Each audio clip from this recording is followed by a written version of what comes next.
Wash my soul. I will come to your river. Wash my soul. Olá, pessoal! Sejam muito bem-vindos à nossa quarta aula do curso Jazz Dance, Uma História a Ser Contada.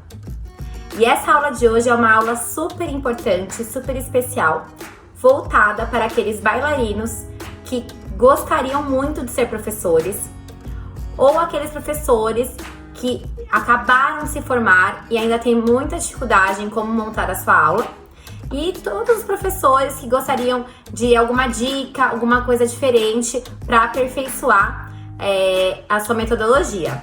Então, na aula de hoje, nós vamos falar sobre como estruturar uma aula de jazz dance. Bom, pessoal, eu sou professora de jazz há 17 anos. Comecei muito cedo sendo assistente e auxiliar das minhas professoras. Elas iam passando tudo que elas precisavam de mim durante as aulas, como elas faziam, e aí eu fui aprendendo muita coisa e tendo paixão pelo ensinar a dança. Depois me formei em Educação Física, em licenciatura e bacharelado, que foi de extrema importância também para eu poder me organizar melhor nos meus planos de aula e na minha estruturação. E hoje sou pós-graduanda em dança terapia, que também está me auxiliando. A gente que é professora, a gente nunca pode parar de estudar. Então, em paralelo a isso, eu ainda faço muitos cursos, me aperfeiçoo sempre, para sempre trazer o melhor para dentro da sala de aula, que para nós professores é o mais importante. A gente faz tudo isso pensando nos nossos alunos, né? Pensando em trazer o melhor para eles e conseguir trazer deles o melhor que eles têm para nós também, né? É uma via de mão dupla. A gente traz nosso melhor para receber o melhor deles dentro da sala de aula, para consecutivamente eles darem um show em cima dos palcos. Eu acredito que ser professor é um laboratório constante de tentativas e experimentações. E aí cada professor vai conseguir seguir seu caminho melhor. Nem sempre o que a gente pensa e planeja para o nosso aluno, quando é colocado em prática, funciona. E isso só a experiência e o tempo de sala de aula que vai trazer pra gente. Por isso que eu digo que é tentativas e erros. E com os erros nós aprendemos e vemos o que precisamos melhorar, né? Então, estar dentro da sala de aula, observando o tempo todo os nossos alunos é muito importante, é fundamental para ver se a gente está no caminho correto, se a gente está no caminho certo, se é por aí que nós devemos seguir. Obviamente, com a experiência, o tempo de sala de aula, fica tudo muito mais fácil pra gente ver, mas é constantemente um laboratório, né? Então, é muito importante a gente estar sempre atento aos nossos alunos. Dito isso, eu vou falar pra vocês como eu trabalho, como funciona pra mim. Não é uma regra, obviamente, cada professor tem o seu jeito de trabalhar, tem o seu planejamento, mas eu vou falar pra vocês hoje o que funciona pra mim e como que eu estruturo a minha aula, como que dá certo pra mim hoje. Primeira coisa que nós professores devemos fazer quando vamos planejar as nossas aulas é a gente ter um planejamento anual. O que seria esse planejamento anual? É eu saber todos os eventos que eu preciso estar preparado, todas as atividades que eu preciso estar preparado para poder ter o resultado desse aluno durante esse processo. Então, eu vou dar um exemplo. Olha, durante o ano nós temos uma amostra beneficente, nós temos exame, nós temos festival e nós temos nosso espetáculo de final de ano. Então, nós temos esses 4 eventos. Eu preciso me organizar para todos eles saírem no tempo certo. Para que o aluno depois não tenha que sair correndo, desesperado, para aprender aquela matéria ou aprender aquela sequência, aquela coreografia para determinados eventos. Então, a primeira coisa que é fundamental é esse planejamento anual. Eu saber os eventos, as datas desses eventos e me programar antecipadamente para todos eles, desde o início do ano. Então, essa é a primeira coisa. Depois que eu fiz isso, eu consigo me organizar dentro do planejamento semestral. Por exemplo, no primeiro semestre nós vamos ter somente a amostra. E no segundo semestre eu vou ter todos os outros 3 eventos. Então vamos lá. se eu vou ter só amostra, eu não posso me preparar no primeiro semestre somente para amostra e depois no segundo semestre sair correndo para todos os outros eventos. Senão meu aluno vai ficar extremamente sobrecarregado. E eu também. Nós vamos ficar muito perdidos. Então, é óbvio que nós vamos pensar nos eventos que estão acontecendo primeiro, mas tentar já trabalhar paralelamente todos os eventos simultaneamente.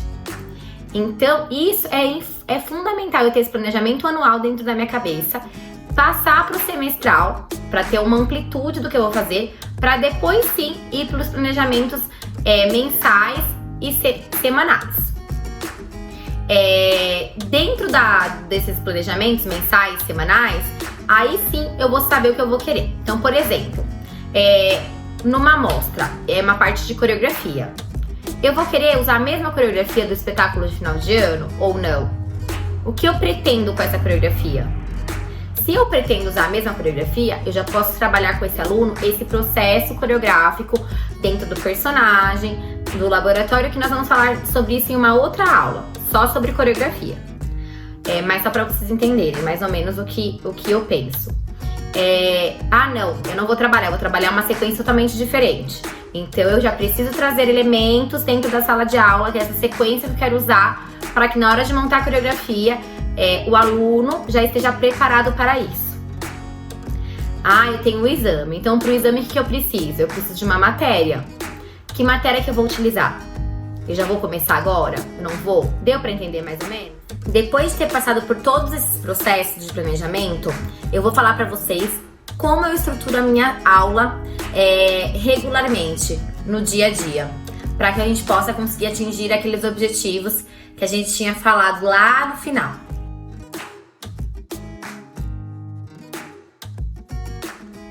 Depois de ter realizado todos esses processos de planejamento, eu vou sentar para estruturar a minha aula semanal. Para isso, eu divido a minha aula em 6 partes. A primeira parte diz respeito ao aquecimento coreografado, junto com o alongamento. A segunda parte vai ser o fortalecimento. A terceira parte, centro. Quarta parte, barra. Quinta parte, diagonal. E sexta parte, sequência coreografada. Agora, para ficar mais fácil, eu vou explicar item por item para vocês e falar como eu faço, como eu organizo isso.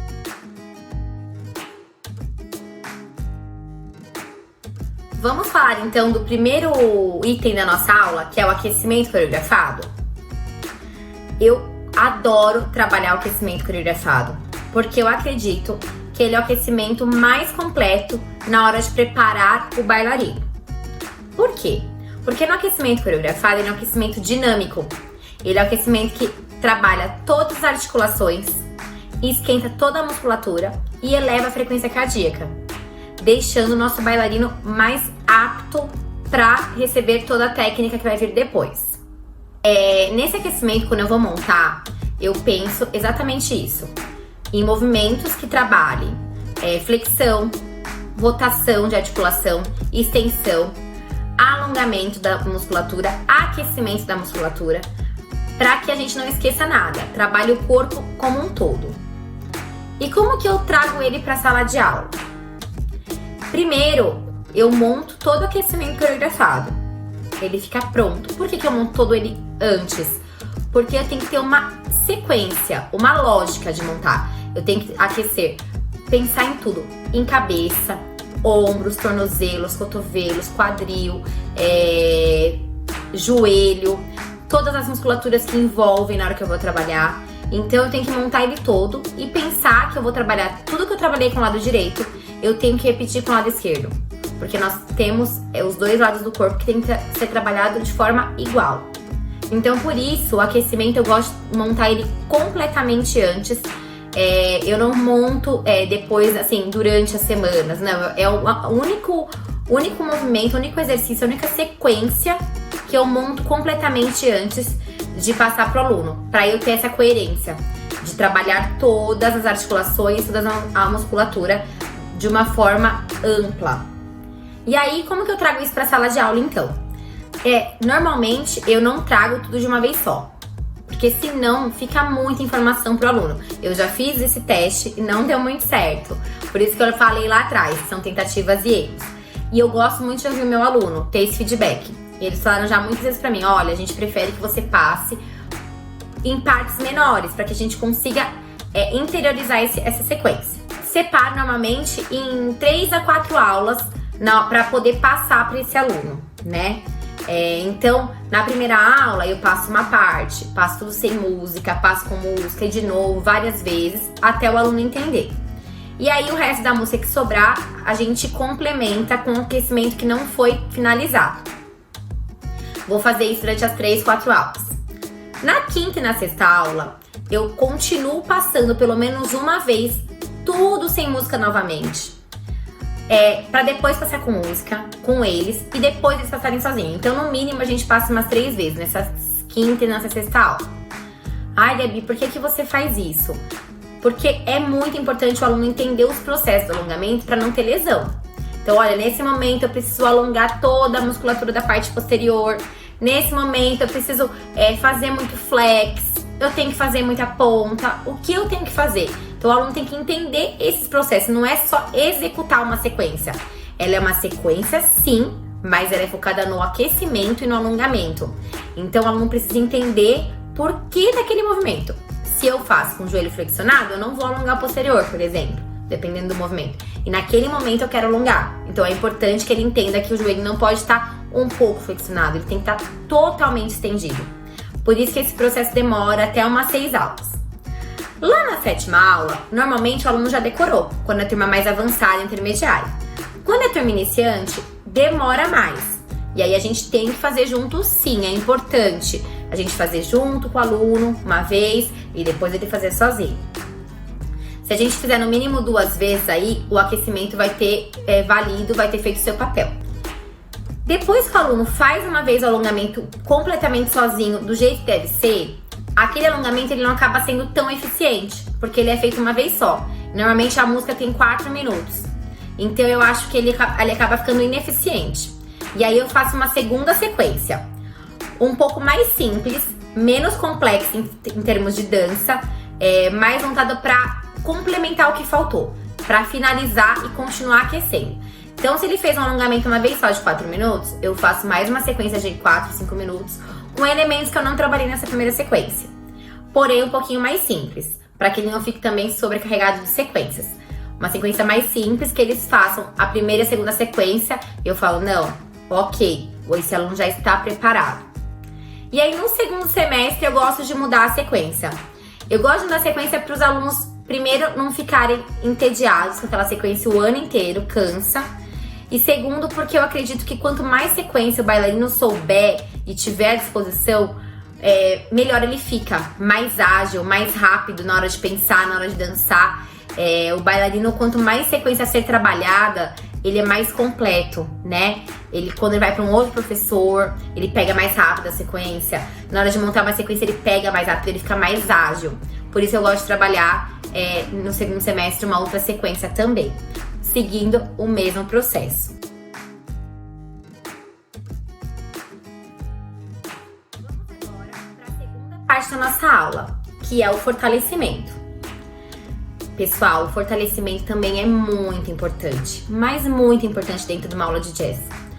O jazz dance é uma dança muito dinâmica, muito ágil, com muita explosão, com muito swing.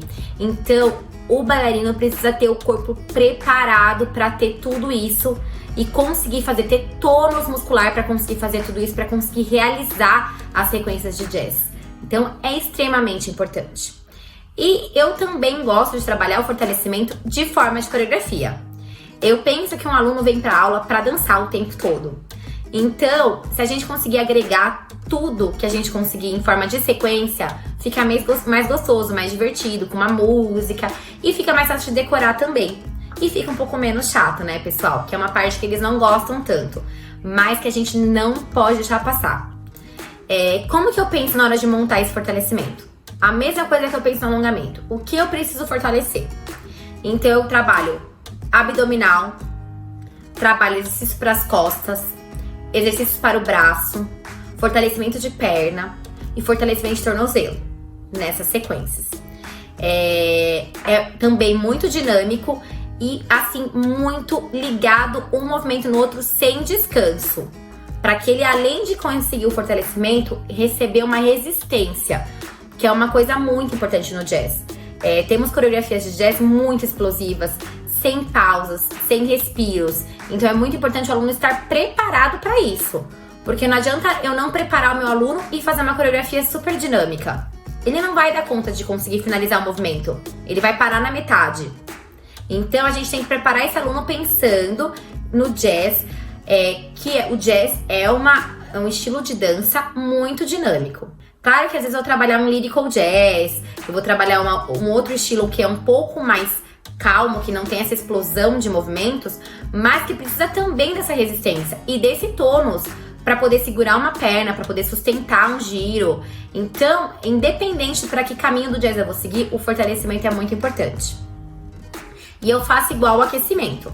Eu monto uma sequência para o primeiro semestre e depois eu monto uma sequência para o segundo semestre, tentando trabalhar todos os grupos musculares possíveis que eu conseguir dentro daquela sequência.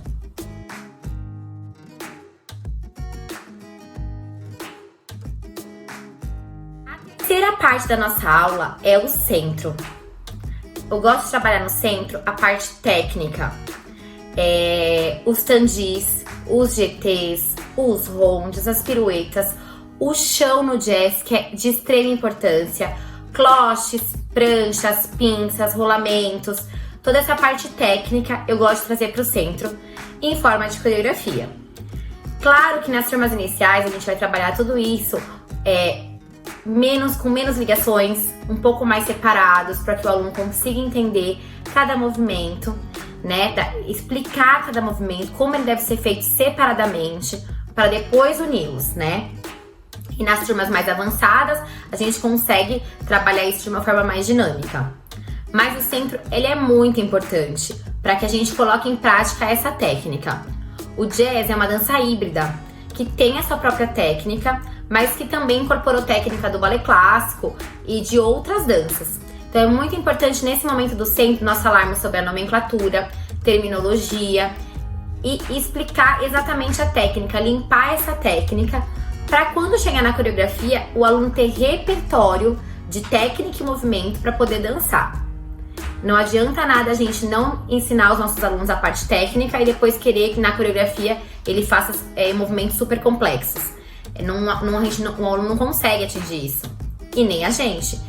Como eu falei, eu gosto de trabalhar tudo em forma de coreografia. Só que eu não posso montar uma coreografia como se fosse uma sequência coreográfica. Não. Quando eu vou montar uma sequência de centro, é pensando que eu quero trabalhar técnica. Puramente técnica. Claro que eu vou trazer movimentos livres, movimentos soltos, para juntar tudo isso. Claro que eu posso fazer isso, mas eu não posso esquecer do meu objetivo, que é refinar a técnica do meu aluno.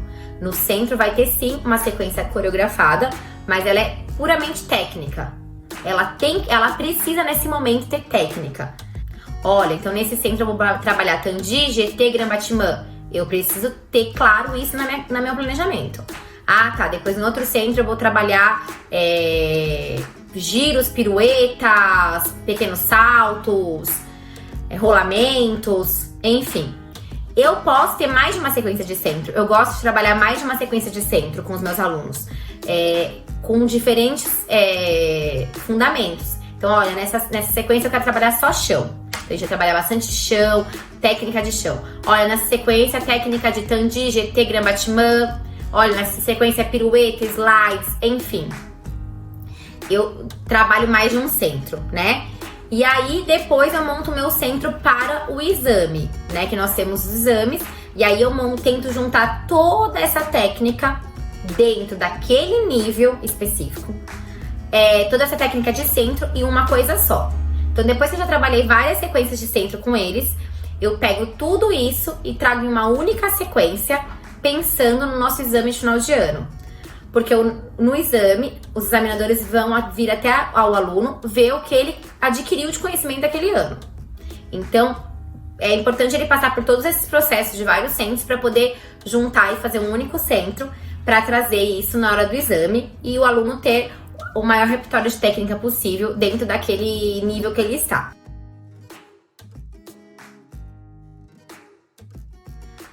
Bom, pessoal, a nossa quarta parte da aula é a barra. Eu gosto muito da barra coreografada. Eu acho que a barra, ela é de extrema importância para o nosso aluno, para ele conseguir pegar confiança quando ele for dançar com alguém. Eu penso sempre que a barra pode ser o nosso partner, pode ser a nossa dupla. Então a gente tem que pensar em usar a barra como nosso apoio, para depois a gente conseguir fazer alguns movimentos com mais tranquilidade quando a gente estiver sozinho. Então eu trago para a barra muita técnica também, muita técnica de centro inclusive, mas trabalhadas de outra forma na barra. Onde eu posso usar mais a barra como o meu sustento. Quando a gente fala do balé clássico, a barra ela é somente um apoio, né, para que a gente consiga fazer os exercícios, os movimentos. No jazz também ela é considerada como um apoio, mas a gente pode usar mais dela, a gente pode se jogar, a gente pode se pendurar. Claro, lembrando tudo aquilo que eu falei antes.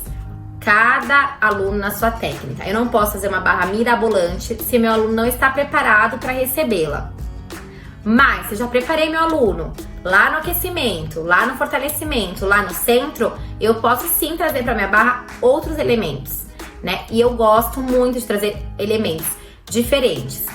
Eu até posso trazer os mesmos elementos, só que de formas diferentes. É isso que eu quero dizer. Então eu posso usar tandi também, mas de uma outra forma. Eu faço um tandi, eu faço um slide, eu me escorrego, eu me penduro, eu volto pro meu eixo, eu saio do meu eixo. Essa mudança, essa transferência de peso, essa mudança de eixo na barra, no jazz é muito importante, porque a gente faz muito isso em coreografia. Pra mim, no jazz, a barra ela é uma complementação da técnica que a gente fez lá no centro. E eu também posso trabalhar mais de uma barra, não tem problema nenhum. Eu trabalhar uma barra de plié, uma barra de GT, uma barra de grand battement. Eu posso fazer tudo isso, tá tudo certo, né? Eu posso fazer várias barras e depois no final fazer igual eu faço no centro. Juntar toda aquela técnica e formar uma única barra completa com a maior quantidade de elementos que eu conseguir para apresentar nesse exame de final de ano, né? Normalmente na barra eu uso a música completa e trabalho os dois lados. Então tudo que a gente fez pro lado direito, a gente tem que fazer pro lado esquerdo. Porque, querendo ou não, a barra é a parte técnica também. Por mais que ela seja coreografada, o foco principal da barra é melhorar a técnica. Toda a estrutura da aula, do item 1 ao item 5, tem que ser pensado em melhorar a técnica do meu aluno. Eu posso sim, devo fazer coreografia, mas a coreografia é voltada para aquela técnica e não qualquer coreografia.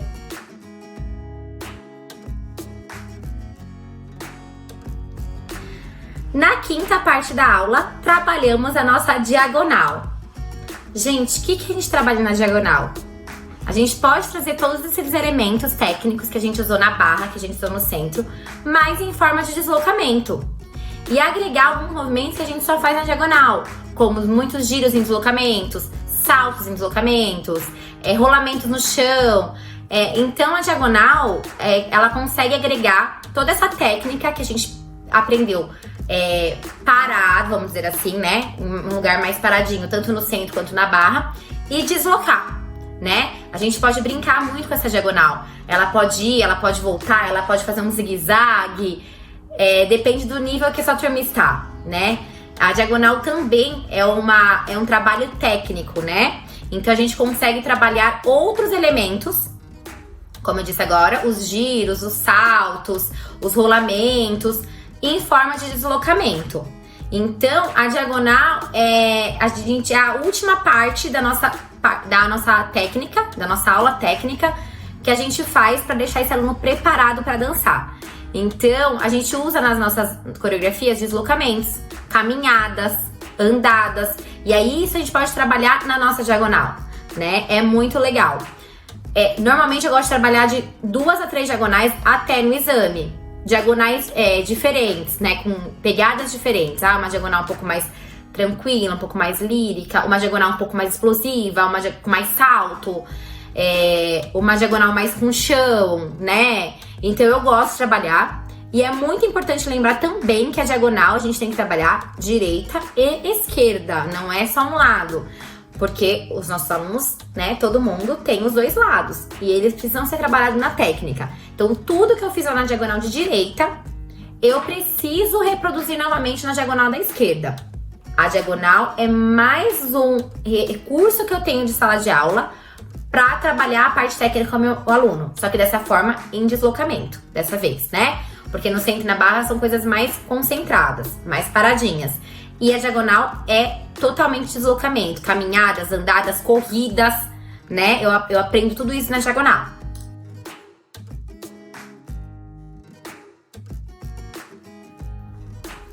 E finalmente chegamos ao último item da nossa aula, que é a parte da sequência, que é a parte que os alunos mais amam, a parte da sequência coreografada. Bom, no começo do ano, eu gosto de trazer várias sequências para meus alunos, de diversos estilos de jazz. O jazz tem essa possibilidade de trabalhar diversos estilos dentro dele, né? A gente tem o afro jazz, o lyrical jazz, o jazz comercial, o jazz musical, enfim, nós temos uma diversidade de jazz. E aí nessas sequências eu gosto de trazer vários estilos para que os alunos consigam ter pequenas vivências desses estilos durante a aula. Eu acho muito importante isso durante a aula. O aluno, ele permear por todos os estilos. E aí a sequência é uma coisa muito mais tranquila de se realizar pensando em termos técnicos, já que nós já preparamos o nosso aluno para receber essa coreografia. Porém, quando eu monto, como eu disse para vocês, eu monto sequência, eu gosto muito de trazer estilos variados para meus alunos, né? E aí, normalmente eu fico com essa sequência 2, 3 aulas e vou trocando de sequência. Até chegar o momento da coreografia. Quando eu chego nesse momento da coreografia, aí eu paro com as sequências da aula e me foco na coreografia. Por que que eu paro? Porque quando a gente vai fazer uma coreografia, e isso eu vou falar lá na próxima aula, que é uma aula de coreografia, ela exige muito estudo para ser montada. É muito estudo de personagem, muito estudo de entrega. Então, aí eu continuo com todos os outros itens da aula, só que eu não faço a sequência livre, e sim a sequência, a coreografia, né? Então, pessoal, recapitulando, planejar é fundamental para um sucesso da sua aula, para o sucesso do seu resultado final, seja ele qual for. Tudo que a gente faz com planejamento, com objetivo, fica muito mais fácil de atingir os nossos objetivos. E a gente nunca pode esquecer que a gente, em sala de aula, está preparando o nosso bailarino para subir no palco. Seja numa apresentação, seja num festival, né? Seja no espetáculo, para qualquer coisa que seja. A aula é onde o aluno erra, é onde ele acerta, onde ele se conhece as suas limitações, e nós, como professores, estamos lá para auxiliá-los. Nós, professores, somos os instrumentos que farão os nossos alunos melhorarem, ganharem consciência corporal, se conhecerem, suas limitações, onde eles podem chegar, o que eles têm mais facilidade. Então, a gente tem como obrigação trazer tudo isso dentro da sala de aula, para que o aluno saia um bailarino completo. Então, pessoal, é isso, é assim que eu trabalho, é a forma que eu vejo o jazz, que é uma arte que me encanta, que eu sou apaixonada, que eu estudo muito, e a gente, cada vez, quanto mais estuda, menos a gente acha que sabe. Então eu tô aqui para compartilhar esse conhecimento com vocês. Espero que vocês tenham gostado, que vocês consigam colocar em prática. Um grande beijo e até a próxima aula!